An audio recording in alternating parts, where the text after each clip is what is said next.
I am here on Levi Allen Swetnam's page. I think that's how you say it. He doesn't have a wife listed. I want to go and find out if he ever had a wife. So this is where wife and children would be in this column. Parents and siblings are in this column. I'm going to look at his sources. We have 1900, 1910. Those are the only census records. There's no marriage record.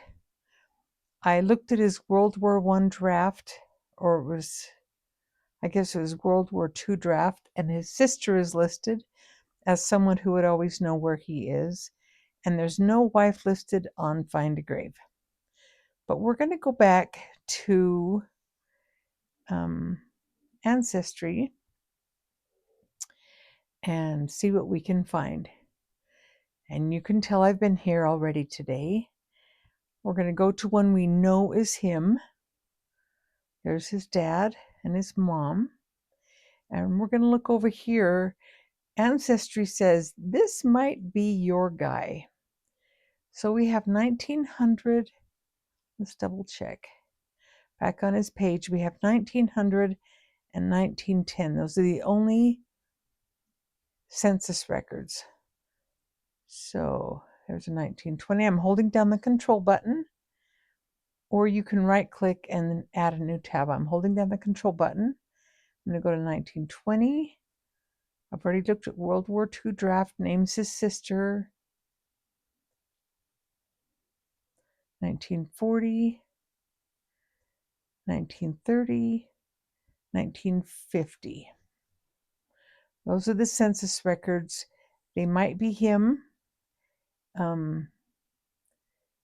but they're not on his page yet. Let's go to this 1950. Here he is with his brother. It's spelled really weird. This is not the way that his name is spelled.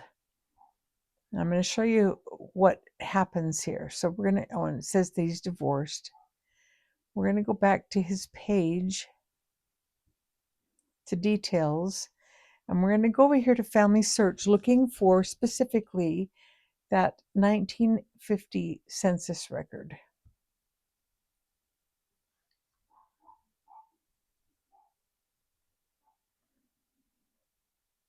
This says that it's attached to someone on the tree. Maybe you've attached it to your person, which we have, but it doesn't necessarily mean that it's attached to your person. This is a picture of the record, and this means that it's been indexed. So there's World War II, 1900, and then we're getting into people that are not him. So the next thing I'm going to do is I'm going to click on Collection, go over here to the census list, show all four. There's not a 1950. So there's two different things we can do. First of all, that is not the way that they spelled his name.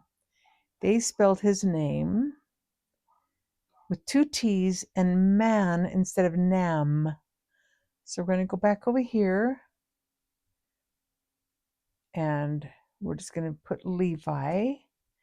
We're going to put two T's and man. And then he was with his brother, which was spelled differently also. Hulan. We're going to go back to the search results. We're going to do other person. Doesn't matter if we capitalize here or not. Some places it matters. Here it doesn't. So Hulan Swettman is the way it's spelled on the census record. I'm going to push search. And look at that. There they are in Hannibal, Missouri as brothers. Click on there. Attach the tree.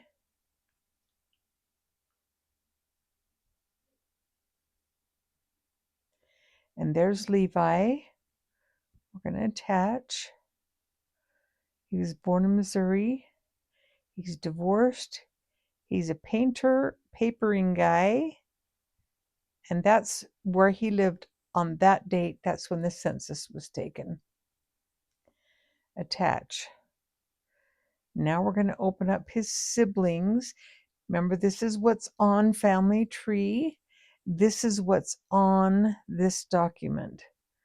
So they're with a family with the last name of White. But since they're not related that we know of, there's nothing we can do. So I'm going to open siblings, and I'm going to double click on these arrows, and I'm going to pull them up to his brother. Now, there's no worry that that birth year and that birth year are a year apart. A couple years either way is totally fine.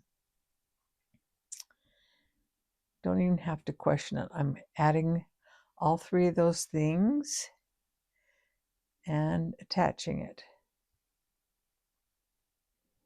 There's not anything we can do with these people. These people are born way too recently. You're only supposed to put people on the tree that you know are deceased. So I'm going to click off the source linker and click off the 1950 because we know about the 1950. I'm also going to click off the search results. So here's his death certificate. We know that about him. We know those are his parents. Here's his death record. I'm clicking on that. And I'm going to make it a little bit bigger. He died of congestive heart failure. He had extensive second-degree burns over 60% of his body area. I have no idea what happened to him, but it sounds so painful. But that's how long. Oh, he only had the congestive heart failure apparently for 1 day, I think that says, but the burns for a month. Oh, painful, painful, painful.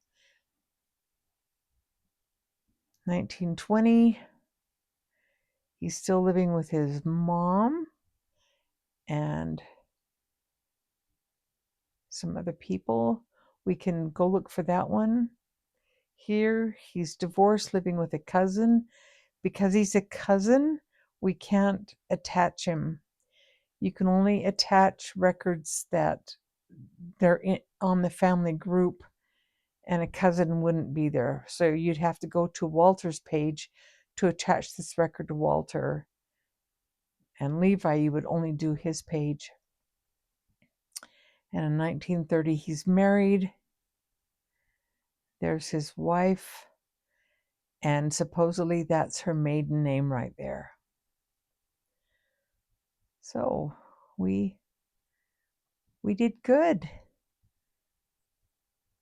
So now there's a 1950 in here, right there.